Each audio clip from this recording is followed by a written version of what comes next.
ખુશીને લાગી ગયો છે તડકો અને અહીંયા રસ્તામાં જો એક દાદા તરબૂચ વેચે છે ને તરબૂચ લેવા માટે ઊભા રહી ગયા છે. દાદા મીઠા મધ જેવા છે ને તરબૂચ ક્યાં ના છે તરબૂચ ક્યાં ના છે આપણે સોમનાથ ગળું સોમનાથ ગળું ના વાહ શું ભાવ આપ્યા 120 નું જબલું 120 નું જબલું કેટલા કિલો આવે 5.5 આપી દો કેટલા જબલા લેવા ખુશી આપણે એક જબલે થઈ બે આવશે એમાં મોટા મોટા બે આવે ને બે ત્રણ તરબૂચ આવે છે ભાઈ તો કેટલા લેવા એક જબલું લઈ લો દાદા એક જબલું આપી દો હાલો તો અમે લઈ લેવીને ઘરે પછી ખાધા રાખશું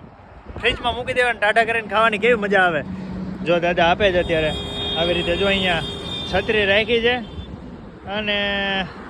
છાયા છાયા દાદા જો મસ્ત મજાના તરબૂચ વેચે છે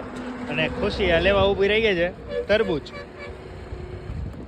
ફ્રીજમાં મૂકી દેવાના ઠંડા કરીને ખાવાના કા જો તમે પણ જ્યારે રાજકોટથી મોરબી જતા હોય અથવા તો મોરબીથી જ્યારે રાજકોટ જતા હોય ને ત્યારે રસ્તામાં દાદા તરબૂચ વેચે છે દાદા પાસે તરબૂચ લેવા માટે જરૂર આવજો કારણ કે મીઠા મધ જેવા તરબૂચ હોય છે.